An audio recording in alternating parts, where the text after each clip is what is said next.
Hello student, I think कि आप सब लोग बहुत अच्छे होंगे और सारे ही अपने घरों में सुरक्षित होंगे। आज आपने इस वीडियो को टैप किया है, इट मीन्स कि आप भी कहीं ना कहीं मैथ से डर रहे हैं और आप अपने इस फोबिया को दूर करना चाहते हैं। तो डोंट वरी, इस वीडियो को देखने के बाद जो है आपको मैथ से डर नहीं लगेगा। तो इससे पहले कि मैं अपनी बात को शुरू करूँ, मैं आपको ये बता देना चाहती हूँ कि आपको मेरी बात पर क्यों यकीन करना चाहिए और क्यों उसे अपने जीवन में उतारना चाहिए। ऐसे तो जो भी काम की बात या जो भी इम्पोर्टेंट बात हमको किसी से भी सीखने को मिले तो हमको सीख लेनी चाहिए, पर फिर भी अगर जो कोई भी आपको वो बात बता रहा है वो अगर उसी क्षेत्र से संबंधित हो या उसे उस क्षेत्र की जानकारी हो या उसे उस क्षेत्र का अनुभव हो तो उसकी बातों पर यकीन करना थोड़ा सा आसान हो जाता है ना।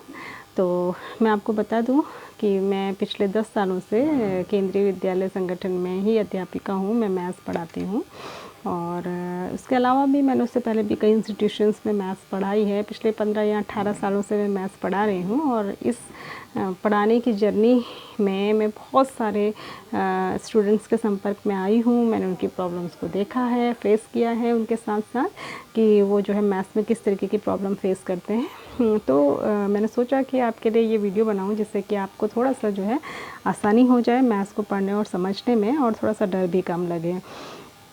तो मैं आपको 5 बातें इसमें बताऊंगी और आप वादा करिए कि आप जो है इन 5 बातों को अपने जीवन में प्रैक्टिकली उतार के देखेंगे। देखिए, सुनना तो बहुत आसान है लेकिन हमें असली बात तब समझ में आती है या असली फ़ायदा तब समझ में आता है जबकि हम उसे प्रैक्टिकली करके देखें और फिर देखें कि फ़ायदा हुआ या नहीं हुआ। ठीक है, तो इस क्रम में सबसे पहली बात, फर्स्ट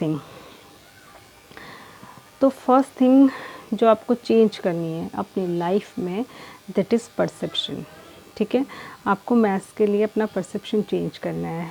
क्या होता है कि हम चीज़ों को जैसे देखते हैं, जैसे उनको एनालाइज़ करते हैं, जैसे हम उनको समझते हैं, हमको वो चीज़ें वैसे ही लगने लगती है। बहुत ही सिंपल एग्जांपल है, अगर आप किसी पर्सन को देखकर बेवजह ये सोचने लगे अपने मन में ये अच्छा नहीं है, ये अच्छा नहीं है, ये अच्छा नहीं है, तो कुछ टाइम बाद ऑटोमेटिकली ऐसा होगा कि वो आपको अच्छा नहीं लगेगा, आपको अच्छा लगना बंद हो जाएगा, आपको ख़राब भी लगेगा।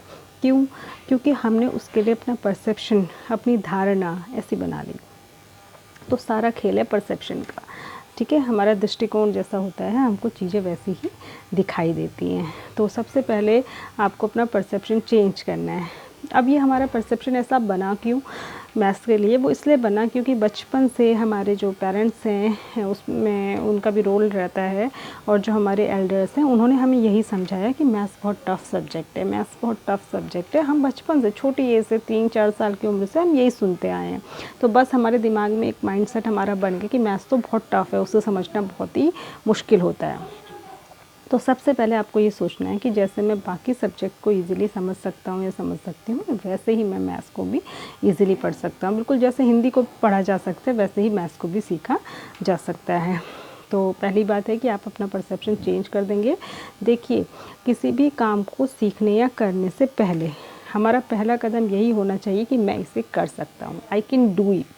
ठीक है, जब हम ये सोच लेंगे कि मैं इसे कर सकता हूँ या कर सकती हूँ तो फिर हम कर लेंगे, कोई चीज़ भी हमें रोक नहीं सकती। दूसरी एंड मोस्ट इम्पॉर्टेंट बात जिसके बिना कुछ भी किया नहीं जा सकता, दैट इज़ इंटरेस्ट। किसी भी काम को सीखने के लिए, किसी भी सब्जेक्ट को सीखने के लिए हमारा इंटरेस्ट उसमें डेवलप होना बहुत ज़रूरी है। ठीक है, इसका एक एग्जांपल मैं आपको देती हूँ। देखिए, आप सभी बच्चे हॉलीवुड मूवीज़ को देखते हैं। ठीक है, हॉलीवुड मूवीज़ में जो इंग्लिश यूज़ होती है वो ब्रिटिश या अमेरिकन इंग्लिश होती है। ठीक है, उसको समझना इतना आसान नहीं होता है, वो बहुत फ्लुएंसी से बोलते हैं तो कई बार कई सेंटेंसेस, कई वर्ड्स हमारी समझ में नहीं आते हैं। लेकिन फिर भी अगर मैं किसी भी ऐसे बच्चे से जिसने कोई भी हॉलीवुड मूवी देखी हो और उससे मैं पूछूं उसकी क्या स्टोरी थी, तो वो इजीली उसका सारा जिस्ट, उसकी सारी स्टोरी, उसमें क्या हुआ, उसमें कौन हीरोइन थी, उसमें कौन हीरो था, उसमें विलन कौन था, कौन किसका भाई था, कौन किसका पिता था, कौन किसकी मदर थी, वो सब बता देगा। क्यों बताया उसने, कैसे बताया?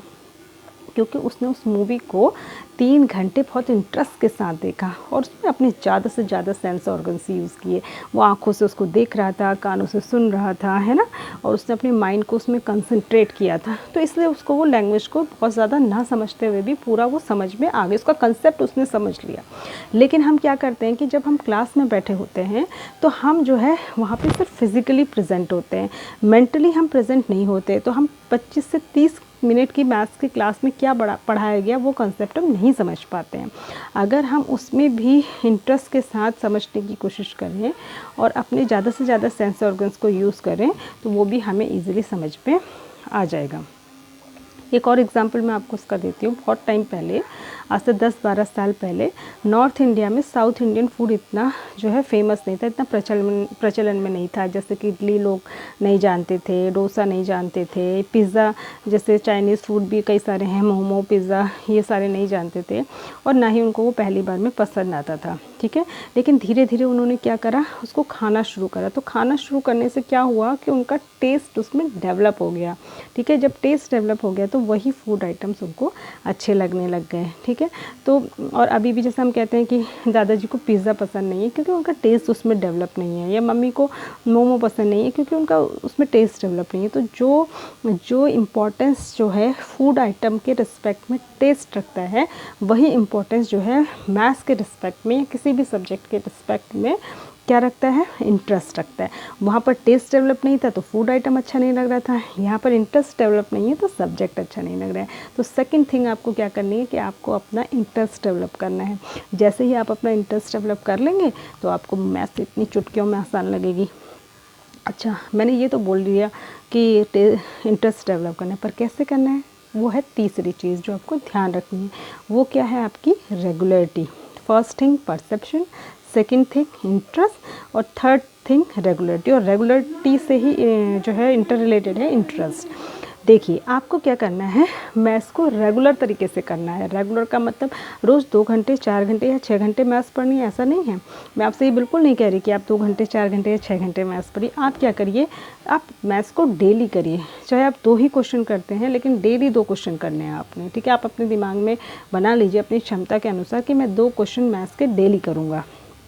उससे क्या होगा, देखिए, किसी भी काम को जब हम डेली करते हैं तो हमें उस काम की आदत हो जाती है, वो हमारी आदत में शुमार हो जाता है।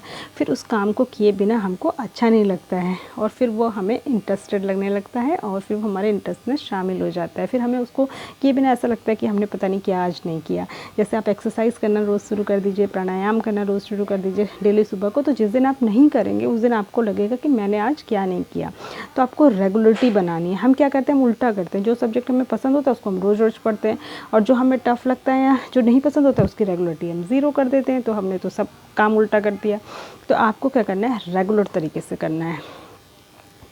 चौथी बात आपको क्या करनी है, चौथी बात के लिए मैं आपसे हाथ जोड़कर हम्बली रिक्वेस्ट कर रही हूँ, बीइंग अ मैथ्स टीचर, कि आप जब भी मैथ्स करते हैं please don't use guide books.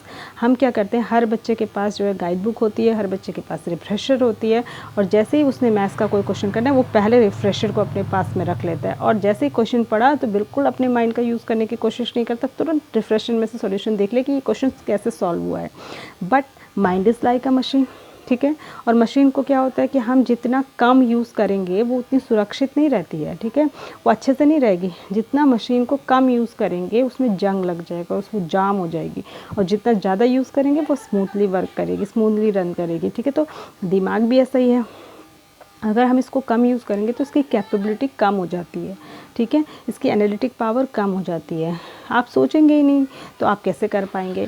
तो आप गाइड बुक का बिल्कुल भी इस्तेमाल ना करें। आप खुद से क्वेश्चन करिए 2 बार 4 बार 6 बार, गलत होगा डेफिनेटली, लेकिन उसके बाद आपको वो क्वेश्चन आ जाएगा। कैसे आएगा, क्योंकि जहाँ आप मिस्टेक कर रहे होंगे उतनी बार करने में आप अपनी मिस्टेक को पकड़ लेंगे, लेकिन जब आप मिस्टेक करेंगे नहीं तो मिस्टेक को पकड़ेंगे कैसे। तो आप क्या करें कि खुद से क्वेश्चन करें। अगर बहुत बार करने के बाद भी आपको नहीं आता, आप हार मान जाते तो किसी से पूछ लीजिए या फिर तब आप देख सकते हैं उसके सॉल्यूशन को, लेकिन उसको पूरा देखने के बाद फिर बुक बंद करके आप उसको खुद से ही करें। 5वीं और लास्ट बात, दैट इज़ हार्ड वर्क। क्योंकि हार्ड वर्क का कोई भी सोल्यूशन नहीं होता, कोई भी शॉर्टकट नहीं होता। अगर आपसे कोई कहे कि आप रातों रात मैथ्स सीख लेंगे तो ये बिल्कुल भी पॉसिबल नहीं है। आपने देखा होगा कोई भी क्रिकेटर है ना, तो कोई भी म्यूजिशियन है, वो क्या करते हैं, रियाज़ करते हैं, कई साल तक रियाज़ करते हैं। उनका चाहे कोई परफॉर्मेंस हो या ना हो, लाइव कंसर्ट हो या ना हो, वो डेली रियाज़ करते हैं, हार्ड वर्क करते हैं और उसमें परफेक्ट हो जाते हैं। तो आपको भी हार्ड वर्क करना है। अगर आप मेरी ये 5 बातों को ध्यान देंगे तो आई एम 100% श्योर कि आज के बाद आपको मैथ्स जो है टफ़ नहीं लगेगी। आप प्रैक्टिकली ऐसा करके देखिए और फिर मुझे बताइएगा। और अगर आपको ये वीडियो पसंद आता है और आपको लगता है कि आपको इससे कुछ सुनकर अच्छा लगा, फ़ायदा हो, तो जितने भी स्टूडेंट्स को आप जानते हैं उन सबके साथ इसको शेयर करें, ताकि उनको भी कुछ, उनका डर कम हो और उनको भी कुछ फ़ायदा हो सके। Okay, thanks for watching. God bless you all.